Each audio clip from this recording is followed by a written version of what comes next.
Hello everyone, welcome to our channel. ಇವತ್ತಿನ recipe ಚಳಿಗಾಲದ special carrot halwa. Video ಶುರು ಮಾಡೋಕ್ಕೂ ಮುಂಚೆ ಎಲ್ಲರಿಗೂ ಹೊಸ ವರ್ಷದ ಹಾರ್ದಿಕ ಶುಭಾಶಯಗಳು. ನೀವೇನಾದರೂ ಇನ್ನೂ ತನಕ ನಮ್ಮ ಚಾನಲನ್ನು ಸಬ್ಸ್ಕ್ರೈಬ್ ಮಾಡ್ಕೊಂಡಿಲ್ಲ ಅಂತಂದ್ರೆ ದಯವಿಟ್ಟು ಹೋಗಿ ಸಬ್ಸ್ಕ್ರೈಬ್ ಮಾಡ್ಕೋರಿ. ಬಾಜುಕ ಕಾಣುವಂಥ ಬೆಲ್ ಐಕಾನ್ ಒತ್ತಿ ಆಲ್ ಅಂತ ಸೆಲೆಕ್ಟ್ ಮಾಡ್ಕೊಂಡ್ರೆ ನಾವು ಹಾಕುವಂಥ ಪ್ರತಿಯೊಂದು ವಿಡಿಯೋದ ನೋಟಿಫಿಕೇಷನ್ ನಿಮಗೆ ಬರ್ತೈತಿ. ಬರ್ರಿ ಹಾಗಾದ್ರೆ ಇದನ್ನು ಯಾವ ರೀತಿಯಾಗಿ ಮಾಡೋದಂತ ನೋಡೋಣ. ಕ್ಯಾರೆಟ್ ಹಲ್ವಾ ಮಾಡೋಕ್ಕೆ ನಾವಿಲ್ಲಿ ಅರ್ಧ kg ಆಗುವಷ್ಟು ಕ್ಯಾರೆಟ್ನ ವಾಶ್ ಮಾಡಿ ತುರಿದು ಇಟ್ಕೊಂಡೇವಿ. ಇದನ್ನು ತೆಗೆದು ಸೈಡಿಗೆ ಇಟ್ಟು ಒಂದು ಕಡಾಯಿದೊಳಗೆ 2 ಸ್ಪೂನ್ ಆಗುವಷ್ಟು ತುಪ್ಪ ಹಾಕ್ರಿ. ಇದಕ್ಕೆ ಆದಷ್ಟು ದಪ್ಪ ತಳ ಇರೋ ಪಾತ್ರೆನ ಯೂಸ್ ಮಾಡಿರಿ. ಗ್ಯಾಸ್ನ ಕಡಿಮೆ ಉರಿ ಒಳಗಿಟ್ಟ ತುಪ್ಪ ಸ್ವಲ್ಪ ಕರಗಬೇಕು. ತುಪ್ಪ ಕರಗಿದ ಮೇಲೆ ನಿಮ್ಗೆ ಇಷ್ಟ ಇರುವಂಥ ಡ್ರೈ ಫ್ರೂಟ್ಸ್ ಹಾಕ್ರಿ. ನಾನಿಲ್ಲಿ ಗೋಡಂಬಿ ಮತ್ತು ಬಾದಾಮನ್ನ ಸಣ್ಣಕ್ಕೆ ಕಟ್ ಮಾಡಿ ಹಾಕೊಳ್ಳತ್ತೇನೆ. ಗೋಡಂಬಿ ಮತ್ತು ಬಾದಾಮ್ ಸ್ವಲ್ಪ ಕಲರ್ ಚೇಂಜ್ ಆಗಿ ಕ್ರಿಸ್ಪಿ ಆಗಬೇಕು ನೋಡ್ರಿ. ಅಲ್ಲಿವರೆಗೂ ಇದನ್ನು ಇದೇ ರೀತಿ ಫ್ರೈ ಮಾಡಿ ಒಂದು ಪ್ಲೇಟ್ ಒಳಗೆ ತೆಗೆದಿಟ್ಕೋರಿ. ಈಗ ನೋಡ್ರಿ, ಇವನ್ನ ತೆಗೆದಾದ್ಮೇಲೆ ಕಡಾಯಿದೊಳಗೆ ಉಳಿದಿರುವಂಥ ತುಪ್ಪದೊಳಗೆ ನಾವು ಮೊದಲಿಗೆ ತುರಿದಿಟ್ಕೊಂಡಿರುವಂಥ ಕ್ಯಾರೆಟ್ ತುರಿನ ಹಾಕಿ ಫ್ರೈ ಮಾಡಿ ತಗೋಬೇಕು. ಕ್ಯಾರೆಟ್ ಒಳಗಿನ ನೀರಿನ ಅಂಶ ಎಲ್ಲ ಹೋಗಿ ತುಪ್ಪದೊಳಗೆ ಇದು ಕರೆಕ್ಟಾಗಿ ಸೆಟ್ ಆಗಬೇಕು ನೋಡ್ರಿ. ಅಲ್ಲಿವರೆಗೂ ಇದನ್ನು ನಿಧಾನಕ್ಕೆ ಈ ರೀತಿ ಮಿಕ್ಸ್ ಮಾಡ್ಕೊತಾನೆ ಇರಬೇಕು. ನೆನಪಿರ್ಲಿ, ಇಲ್ಲಿ ಗ್ಯಾಸ್ನ ಕಡಿಮೆ ಉರಿ ಒಳಗಿಟ್ಟನ ಈ ಪ್ರೊಸೀಜರ್ ಮಾಡತ್ತೇವಿ.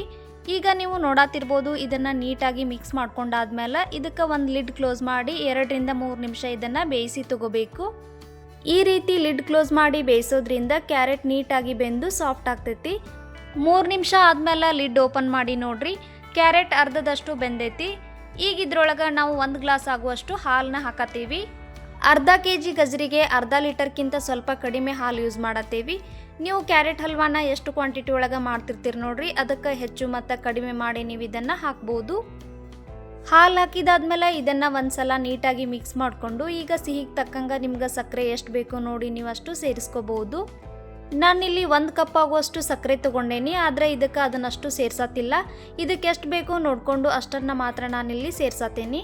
ಹಾಲೊಳಗೆ ಸಕ್ಕರೆ ಕರೆಕ್ಟಾಗಿ ಮಿಕ್ಸ್ ಆಗುವಂಗೆ ಒಂದ್ಸಲ ಇದನ್ನು ನೀಟಾಗಿ ಮಿಕ್ಸ್ ಮಾಡ್ಕೊಂಡು ತಗೋರಿ. ನೋಡ್ರಿ, ಈ ರೀತಿ ಮ್ಯಾಲೆ ಮತ್ತು ಕೆಳಗೆ ಮಾಡಿ ನೀಟಾಗಿ ಮಿಕ್ಸ್ ಮಾಡ್ಕೊಂಡು ತಗೋರಿ. ಈ ರೀತಿ ಮಾಡೋದ್ರಿಂದ ಸಕ್ಕರೆ ಕರೆಕ್ಟಾಗಿ ಕ್ಯಾರೆಟ್ ಒಳಗೆ ಮಿಕ್ಸ್ ಆಗಿ ಇದ್ರ ಫ್ಲೇವರ್ ಇನ್ನೂ ಚಲೋ ಕೊಡ್ತೈತಿ. ಈಗ ಇದನ್ನು ಮಿಕ್ಸ್ ಮಾಡಿದಾದ್ಮೇಲೆ ಒಂದು ಲಿಡ್ ಕ್ಲೋಸ್ ಮಾಡಿ 2 ನಿಮಿಷ ಬೇಯಿಸಿ ತಗೋರಿ. ಇಷ್ಟು ಮಾಡಿದ್ರೆ ಸಾಕು ನೋಡ್ರಿ, ಈಗ ಕ್ಯಾರೆಟ್ ಹಲ್ವಾ ರೆಡಿ ಆಯಿತು.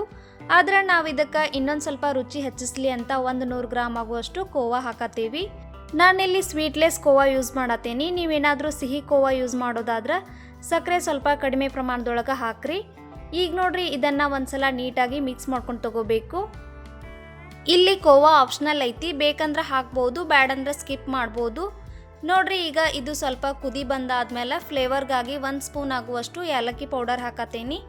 ಲಾಸ್ಟಿಗೆ ತುಪ್ಪದಲ್ಲಿ ಫ್ರೈ ಮಾಡಿ ಇಟ್ಕೊಂಡಿರುವಂಥ ಡ್ರೈ ಫ್ರೂಟ್ಸ್ ಹಾಕಿ ಇದ್ರಾಗಿನ ಹಾಲು ಸ್ವಲ್ಪ ಕಡಿಮೆ ಆಗುವವರೆಗೂ ಇದನ್ನು ಕುದಿಸಿ ತಗೊಂಡ್ರೆ ಸೂಪರ್ ಟೇಸ್ಟಿಯಾಗಿರುವಂಥ ಕ್ಯಾರೆಟ್ ಹಲ್ವಾ ರೆಡಿ ನೋಡ್ರಿ.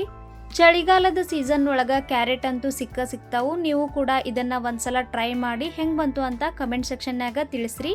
ಇವತ್ತಿನ ಈ ರೆಸಿಪಿ ಇಷ್ಟ ಆಗಿದ್ರೆ ವಿಡಿಯೋನ ಲೈಕ್ ಮಾಡಿರಿ, ಹಂಗೆ ನಮ್ಮ ಚಾನಲನ್ನು ಸಬ್ಸ್ಕ್ರೈಬ್ ಮಾಡಿರಿ. ನಿಮ್ಮ ಫ್ಯಾಮಿಲಿ ಮತ್ತು ಫ್ರೆಂಡ್ಸ್ ಜೊತೆ ಈ ವಿಡಿಯೋನ ಶೇರ್ ಮಾಡಿರಿ. ಇದೇ ರೀತಿ ಇನ್ನಷ್ಟು ರೆಸಿಪಿಗಳೊಂದಿಗೆ ಮುಂದಿನ ವಿಡಿಯೋದಲ್ಲಿ ಭೇಟಿಯಾಗೋಣ. ಅಲ್ಲಿವರೆಗೂ ಬಾಯ್, ಟೇಕ್ ಕೇರ್.